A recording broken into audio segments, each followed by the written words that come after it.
Yo, this is your boy Ian Soundness, aka Art Dealer Ian, and once again, it's Color and Chaos. Let's talk about it. So, like I said, I'm about to do my review. Right now, about to do my review on the TV series Ironheart by Marvel Disney Plus, executive produced by Ryan Coogler and his lovely wife as well. I layered it out in 3. I'm gonna give you the dislike first. I'm gonna give you the understanding, but I'm also gonna give you the rude awakening, because my reason to chop it up the way I chop it up, because every review that I heard or see so far, from Twitter to Instagram, any social media in particular, they really like it's black and white. And for this show, it's not black and white. I can't agree with you on that. There's layers for this show. So let's start with part 1. Let's start from number 1. I prefer 8 to 10 episodes, not 6. I think the fan base that you got would prefer 8 to 10. At least 8, not 6. I feel like you basically just testing the waters out with just 6. And I can't express that enough about 6 episodes, because all you doing is teasing us with 6 episodes. So I just saying, like, if you want to build character, or character building in other words, 6 episodes might not work for y'all. I feel like with 6 episodes, it was just, okay, you wake up from a great drink, and now you back to the reality of, oh, I gotta see this now. So that's what I got from that. That's my 1 dislike for that. 2 would be poor writing. We need some real writers now. Like, I don't know what Hollywood doing. I don't know what the situation may be, but when you dealing with a comic book TV show series, Marvel and Disney, we need something. We need something good. I mean, you know what I'm saying? Now, I will say this. Even though I see some scenes that was boring, but y'all end up catching us and be more intriguing about the next episode at the end. So that would keep us going, because we like, okay, we gotta know. I wanna know. So let's get some more people on that writing room. That's all I'm saying. But what I know. Alright, so that's 2. My 3rd one. Unrealistic situations. Now, if I'm watching a comic book movie or a comic book TV show series, I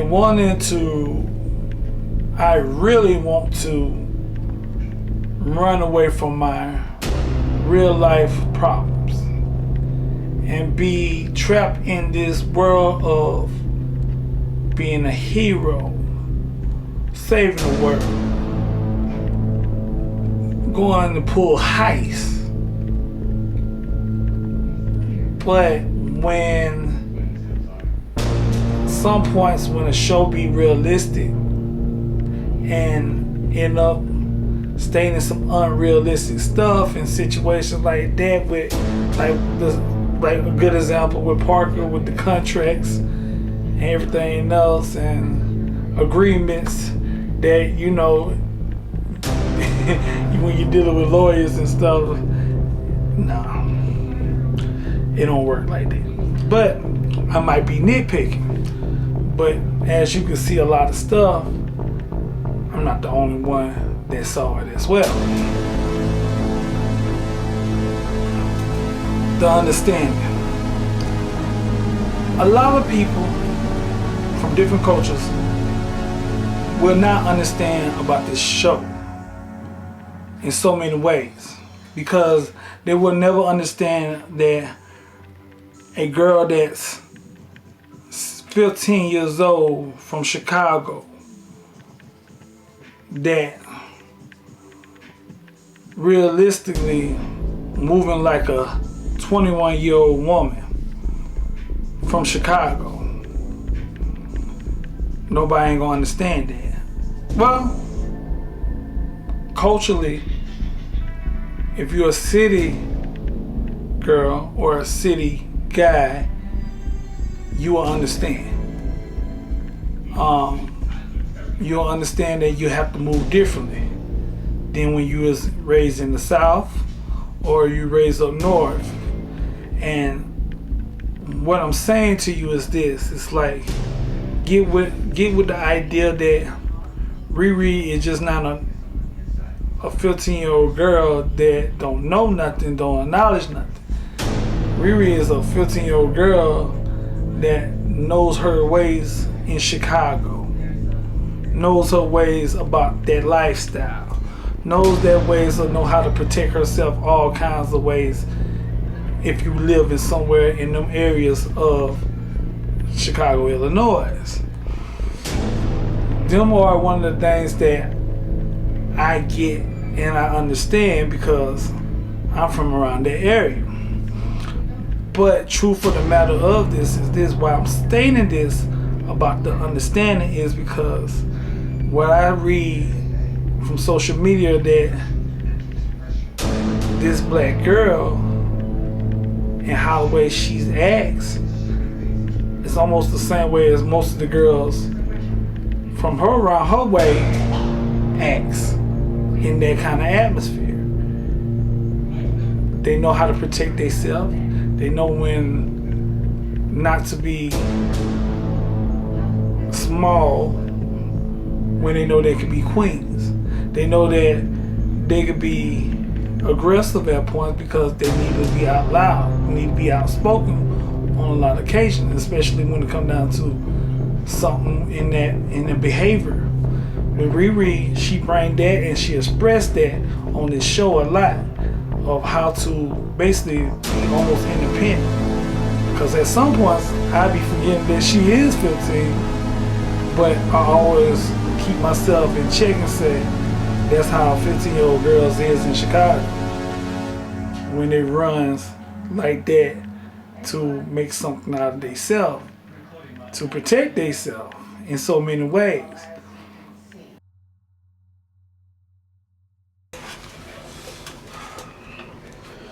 The Rude Awakening. Alright, so the front man of this show is not a man. It's a young lady. That's the problem. Once we get over that, we might see this show could be successful. Let's face it. Modern times, modern day,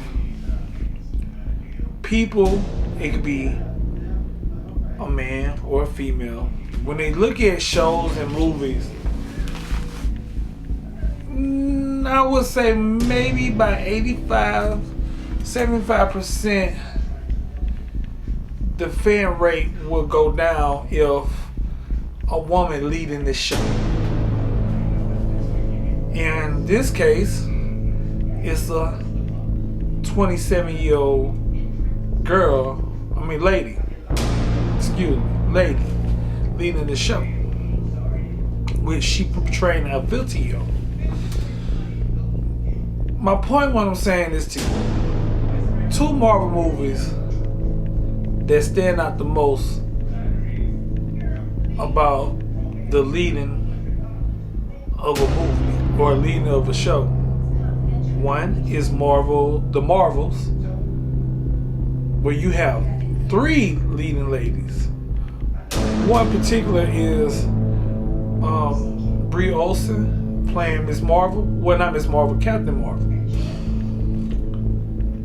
And we saw the outlook for that movie and how it flopped for Marvel standards anyway. Wakanda Forever, we received high stands ovation on that due to the fact of it that Ryan did a great job, but still the fan of it, I heard so much of they should have went and got a replacement for Chad. They didn't want the leading lady to portray to be the new Black Panther. The woke situation. But even though that movie for Marvel was successful, but they did put that movie as well in the ringer because it was a leading lady. Now, I will say this. Leading ladies will be successful if they have a supporting actor involved. But, like I said, that's the rude awakening. That's the reason why some people look at Riri Williams, the character that's a superhero, with her own show now for Marvel, and somewhat in that atmosphere. Regardless, the writing sucks, regarding if the storyline is unrealistic or not imaginational enough. At the end of the day, one thing fit all. It's a girl running a lead show. Point blank period.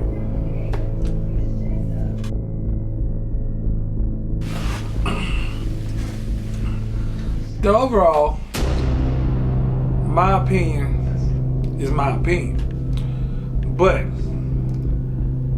if I had to rate this show, so far I give it a 4 stars out of 5. Oh, I bet you shocked. After I gave you my dislikes, my understanding, and my rude awakening. Never did say I didn't like the show. I think the show could be great with them details in it of what I made a statement out of. Ryan, I truly believe in his work. Him and his wife, they've been doing a great job. Ryan by himself and his team, period. So I agree everything what they doing and we don't know what's going on behind the Hollywood doors of making shows like this, making movies that we want to see best way we can. And like I said, I give it a 4 because I got my heist. I got a girl that's ambition, showing flaws. Got some issues due to the fact of her stepdad passing and her best friend passing from a drive-by. That's real over that way. If we want to be, current on the status of the situation in Chicago, how Chicago runs sometimes.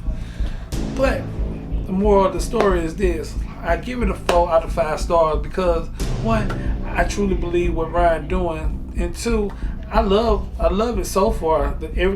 I can't wait for the next 3. Even though that next 3 is the last 3, but still, I can't wait. I believe in the show and hope for a season 2. with more episodes, with more writing.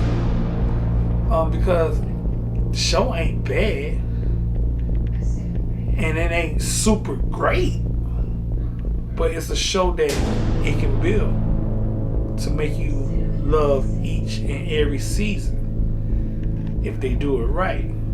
With this season 1, I definitely think the next 3 episodes going to give us something to be like, I want more.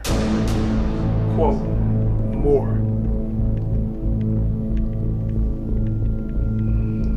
You know what time it is. It's your boy Ian Sionis, and this is Color and Chaos, and I'm out.